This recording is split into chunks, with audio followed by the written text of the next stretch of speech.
Hi hello எல்லாருக்கும் வணக்கம். Welcome to VA shadows. நான் உங்கள் விஜய் பேசுகிறேன்.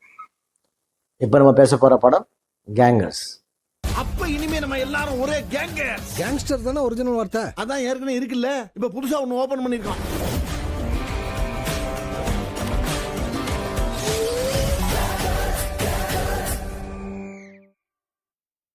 சுந்தர் சி டைரக்ஷனில் சத்யா இசையில் வந்திருக்கு இந்த படம்.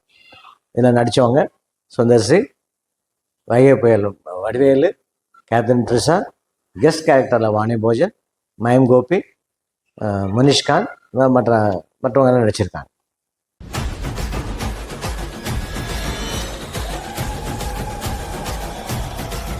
எவனோ ஒருத்தன் ஃபேமிலிக்கு ஸ்கெட்ச் போட்டு தூக்குற மாதிரி தான் தெரியுது.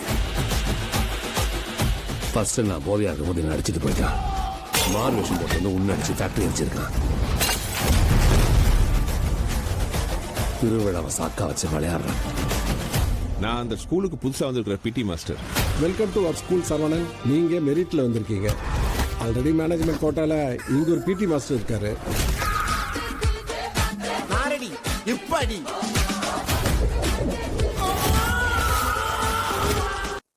இந்த படம் முழுக்க முழுக்க என்டர்டெயின்மெண்ட் தான்.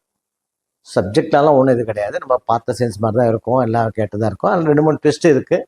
இருந்தாலும் முழுக்க முழுக்க 2.5 மணி நேரம் 3 மணி நேரம் படம் வந்து என்டர்டெயின்மெண்ட் தான். ஸோ அதை என்ஜாய் பண்ணுறதுக்காக நம்ம படத்துக்கு உள்ள போகலாம். மற்றபடி பார்த்தீங்கன்னா நம்ம சுந்தர்சி வந்து கொஞ்சம் மாற்றிருக்காருன்னு நினைக்கிறேன் டைரக்ஷன். என்ன அரண்மனை 1, 2, 3, 4 பேர் கரெக்டாக எடுத்துகிட்டு இருந்தார். இப்போ பார்த்தீங்க அப்படின்னா அந்த பழைய ட்ரெண்டு கொஞ்சம் வந்திருக்கிற மாதிரி தெரிஞ்சுது. ஸோ கொஞ்சம் காமெடியாகவும் கொஞ்சம் நல்ல என்டர்டெயின்மெண்ட் இருக்குது. வடிவேலா நடிப்பு எப்படி நமக்கு சொல்லணும்னு அவசியம் இல்லை. பட் இருந்தாலும் ரொம்ப நாள் கழிச்சு வந்தாலும் ரொம்ப இதுவாக பர்ஃபார்ம் பண்ணியிருக்காரு. இந்த படத்துக்கு ஹைலைட்டும் கூட அவர் தான். ஒரு லேடி கெட்டப் போட்டிருப்பாரு, ஒரு பிடி மாஸ்டராக வந்திருப்பார், ஒரு வயசான கெட்டப் போட்டிருப்பாரு. இந்த மாதிரி சில 3-4 கெட்டப்பெல்லாம் போட்டு அவரோட ஸ்டைலில் அவரோட நடிப்பை வந்து நடிச்சிருக்காங்க. அதான் மற்றவங்க எல்லோரும் கூட நல்லா நடிச்சிருக்காங்க. படத்தை ஓவரால் ஒரு என்டர்டைன்மெண்ட் மூவி, நல்லா ஃபீல் குட் மூவி மாதிரி தான் இருந்துச்சு படம். ஹைலைட்னு பார்த்தீங்க அப்படின்னா விஷாலோட ரசிகர்களுக்கு ஒரு என்டர்டைன்மெண்ட் மாதிரி ஒரு ஹாப்பியஸ் விஷயம் என்னென்னா, அந்த தியேட்டரை மேம்படுத்தி தான் இந்த படமே இருக்குது. அந்த படத்தில் வந்து மதகஜ ராஜா படம் போடுற மாதிரியும், அதோட விஷாலோட கட் அவுட் கிட்டத்தட்ட ஒரு 40 அடிக்கு ஒரு பலூனில் செஞ்சு வச்ச மாதிரியும் ஒரு சீன் இருக்குது. ஸோ அது வந்து விஷாலோட ரசிகர்களுக்கு கொஞ்சம் சந்தோஷமான விஷயம் தான். அது சந்தோஷமாக ஃபீல் பண்ணுவாங்க. அங்க இருக்கு ஆடுது. எத்தனை தடவை சார் சொல்றது? முகத்தை ஃபுல்லா மூடிட்டு ஒரு ஆள் வந்து அடிக்க ஆரம்பிச்சிட்டான். சுஜி, அவனுக்கு என்ன மாதிரி கர்லிங் ஹேர் கிடையாதுல்ல.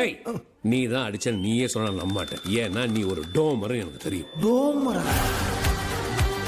கெஸ்ட் கேரக்டர் நடித்த வாணி போஜன் வந்தது என்னமோ கொஞ்சம் நேரம் தான். மொத்த படத்தில் வந்து ஒரு 10 மினிட்ஸ் இருப்பாங்க. இருந்தாலும் நல்லா பர்ஃபார்ம் பண்ணியிருக்காங்க. ஏன்னா ஒரு சீனில் வந்து அவங்க வந்து வில்லன் கேங் வந்து சாவடிக்கிற மாதிரி காட்டுறாங்க. அந்த இடத்துல வந்து அவங்க வந்து ஒரு நல்லா பர்ஃபார்ம் பண்ணியிருக்காங்க. அதே மாதிரி கொஞ்சம் சங்கடமான விஷயம் என்னென்னா, கேத்ரின் ட்ரிஷா வந்து ஒரு கிளப் படகையாக கடைசியில் காட்டுறாங்க. அது கொஞ்சம் தவிர்த்திருக்கலாம். பட் இருந்தால் அது மாதிரி பண்ணியிருக்காங்க. பட் அந்த சாங் நல்லா இருந்தால் இருந்துச்சு கேட்குறதுக்கு. பட் அவளை அந்த கேரக்டரில் அந்த சாங்கில் அவள் நடித்ததை வந்து கொஞ்சம் ஜீர்ணிச்சிக்க முடியாமல் இருந்துச்சு. மற்றபடி இந்த படத்தை வந்து குழந்தைங்க கூட ரசிப்பாங்க. அவ்வளோ வல்காரிட்டி கிடையாது. 1-2 இடத்துல கொஞ்சம் ஓவராக தெரிஞ்சால், ஒரு சின்ன பையன் அந்த மாஸ்டர் கொஞ்சம் ஒரு மாதிரி பேசுறது வந்து கொஞ்சம் ஓவராக தெரிஞ்சாலும் அது வந்து அந்த படத்தில் வந்து அந்த காமெடிக்காக அதை ஏற்றுக்க இது பண்ணிக்கலாம். ஸோ மற்றபடி அந்த கெட்டப்பெல்லாம் வந்து நல்லா பொருத்தமாக இருந்துச்சு. வடிவேலுக்கும் சரி, நம்ம சுந்தர்சிக்கும் சரி, ஓவராலாக படம் நல்லா இருந்துச்சு.